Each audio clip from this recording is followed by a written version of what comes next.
Okay, again. So, yung career niya, like a timeline. Okay.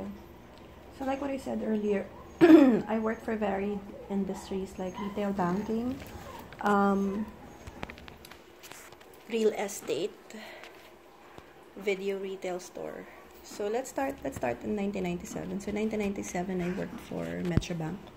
So it was my first job as a new accounts clerk. Probably I lasted there for like 6 months, and then I moved over into the Phil Estate, to real estate. So that's Phil Estate Land Inc.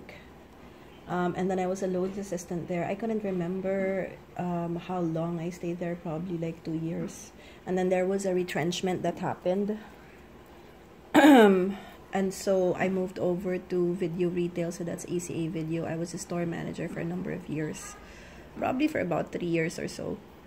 And then that's when, in 1999, chanced upon the BPO industry. At that time, it was called outsourcing or call center industry.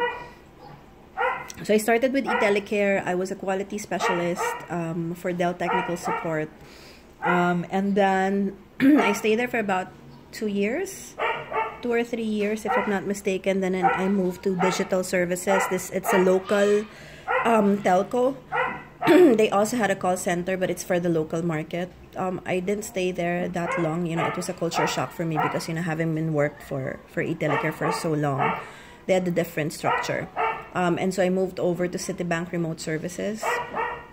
I was a phone verifications team leader, and then stayed there for about less than a year, and then moved over to Sutherland. So the most part of my BPO most part of my career, starting from 1999 up until, currently 2018. So how many years is that? Around 19 years. I've been working for the BPO industry for 19 years. Different companies, but still the same. It's outsourcing. I've worked for the IT industry, IT BPO, and then I've worked for financial services, so that's credit card acquisitions, that's JP Morgan. And then, recently with Google, my account is Google right now for Arvato, and I've been with Arvato for about 4 years already. Okay, so your job, what are the tasks and problems encountered?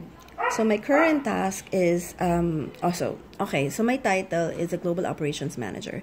So as a Global Operations Manager, I have a span of control of about 80.65 FTE. So that's the head count. We call it FTE, that's full-time employee. So 80.65 FTE across the globe. So I have people in Krakow, about 30 plus people. I have 38 to 40, I think, here in Manila. And then I also have people in Brazil, Argentina, and then Mexico. And then I also have people in India. Okay, so that's a total of about 80.65 FTE. The others, the reason why there's an 0.65 is because the others are shared, right? Okay, or have dual tasks. So as a Global Operations Manager, I am accountable for operations, for the entire operations across the globe. So meaning, in the financial services sector, what we do is we book the payments of the client. All of the payments that are coming through the system, we book them into the subledger of the client, into the billing system of the client. So that's what we do. We apply the payments. There are critical days in a month, especially month end, where we need to close the books, and so we need to make sure that all of the payments have been booked into the subledger, and that's every BD1. So my main responsibility is, number one, operations, run operations as smoothly as possible, performance manage, conflict resolution, client management. We also have continuous improvement, making sure that, the people are efficient, and implementing efficiencies into operations, like, how fast do they apply the payment? Can we still reduce the average handle time, because that means more output, right?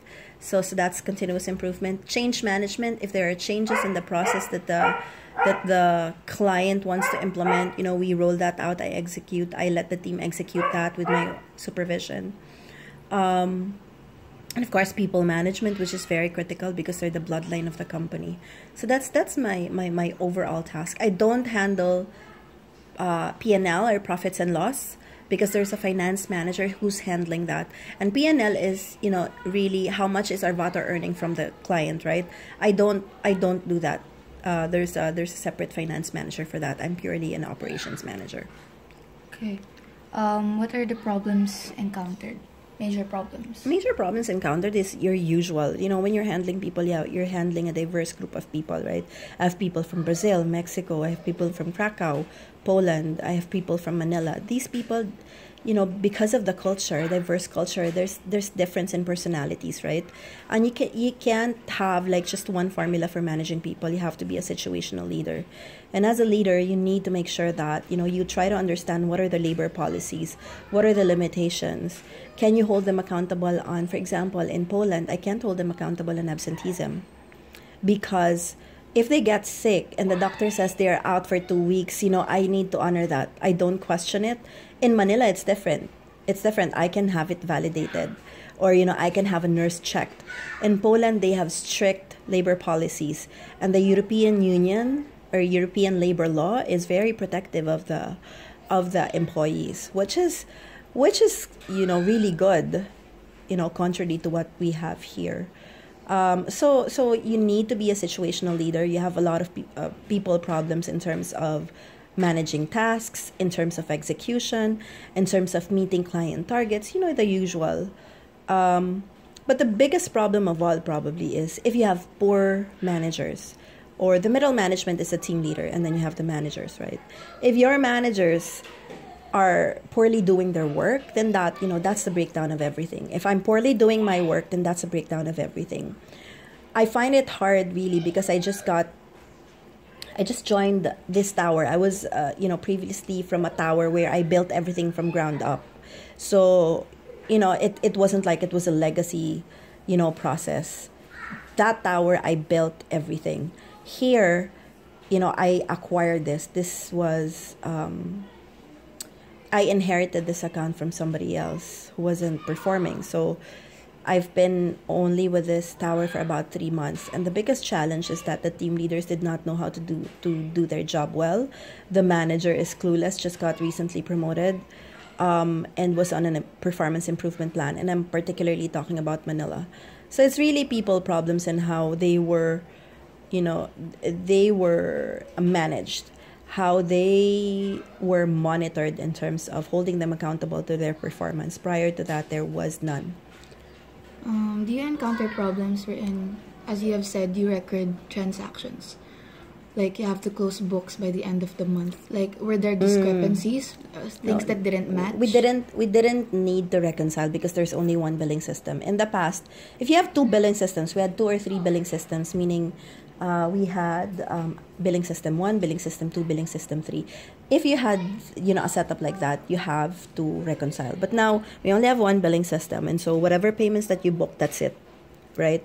I don't manage R2R, what they call R2R, reporting to reporting. That's part of the accounting team. That's what they do, right? The accounting team makes sure that the GL codes are correct and that you book certain payments into the correct GL codes. If there are discrepancies, they escalate it to us and then we make the necessary corrections. So to answer your question, I never really encountered anything like that. What I did encounter is, for example, there are payment failures, meaning negative payments. And what I mean by negative payments is that there are bounce checks, stop payment orders where, for example, an agency pays about $20 million and all of a sudden they say, okay, and all of a sudden there's no sufficient fund. I need to be able to trace back those and report it to collections so that collections have their own targets, and that impacts their efficiency, their cash collection efficiency. Okay. What are the objectives under your department and how do you meet them? When you say objectives, those are performance objectives, right? So you have client SLAs. You have what they call, so they call it client SLAs or service level agreements. In the service level agreements, they have 25 metrics.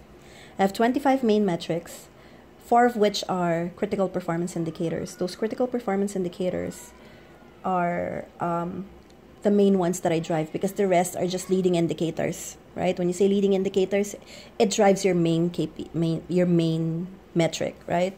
So I'm not going to detail because that's private. Yeah, that's confidential. So, but you know, I have metrics on timeliness. I have metrics on timeliness. I have metrics on close rate, and I have metrics on if I book a payment twice. So that's a metric against me, and you know, the backlog volume, I need to make sure that that's cleaned up. So those are four main CPIs that I look into. Other than that, of course, client management. You know, even if you're doing so well and the client does not like you because you're missing out, you know, you can't be doing so well and the client does not like it. That's impossible. Let's say that, you know, you're an okay manager and you're missing out on a lot of items. That client can always escalate you. The client can have you removed from the account. So that's very critical. Okay. Lastly, could you further explain the process? What's the process? You often say that new managers just know the process, but they don't know how to lead. What exactly is the process? Okay. So there is no problem with the process. When you say process, it's, you know, how to execute a particular step, right? You know, process is knowledge of the system and how to book a payment. That's something that can be learned, right? You can teach that.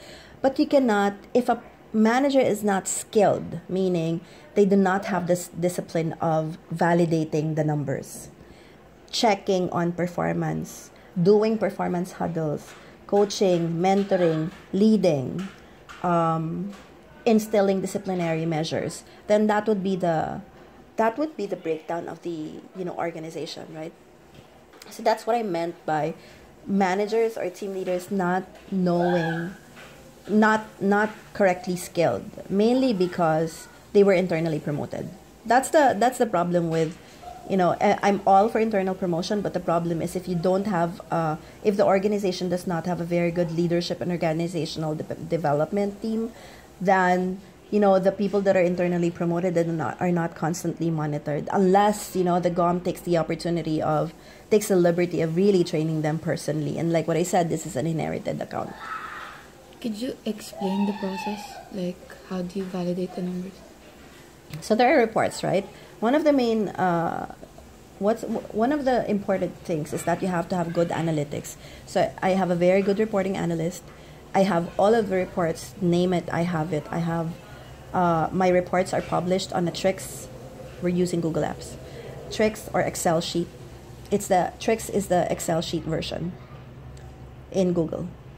So I have Trixes that where I can see the critical performance indicators and a daily, weekly, and monthly performance.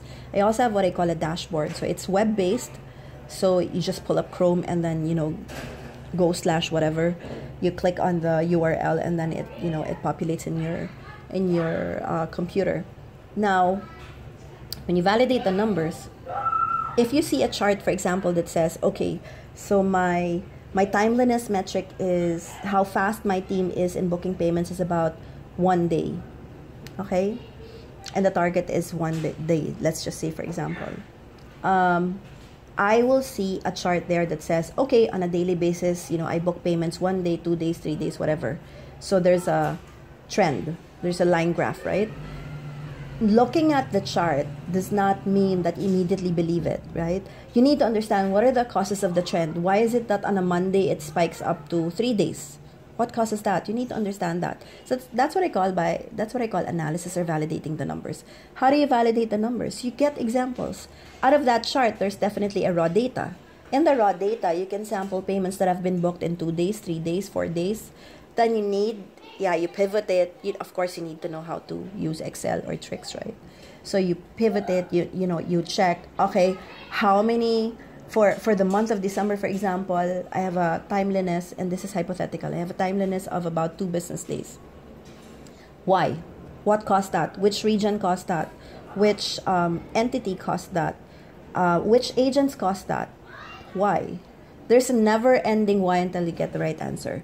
That's what I mean by team leaders and managers, are not even skilled to do that. Okay. this one's a bit far, but what do you think about the Philippine economy? I mean, I'm not very well versed in the Philippine economy. I just know that the inflation rate is high. Is inflation rate like 3% still? I don't know. So the Philippine economy is, I can say that it's stable, because the consumer prices, the goods are high. There's a low cost of living. I have to say that the cost of living in the Philippines is much cheaper because, when I travel abroad, it's much more expensive, right? But the problem is the pay grade is not competitive unless you're a manager in the BPO industry. Unemployment rate is still high, so I can't say that the economy is stable because there are a lot of unemployed people. I don't know how much it is right now. Is it 20%? I don't know. I don't even know. Probably higher than that. So that's all I can say. I'm not an economist. All I can see is that, goods and services, with the new train law, the tax reform law, it tells you that, yes, I can probably get a few thousand pesos more in my net pay, but the goods and services outside when I purchase is higher, right? So it doesn't really, it just evens out. It just breaks even. You get more money to pay for more, right? So let's say you're spending like 5 pesos on something, you're now going to be spending 10 pesos. And your take-home pay just increased by 10 pesos. How ironic is that? That's it.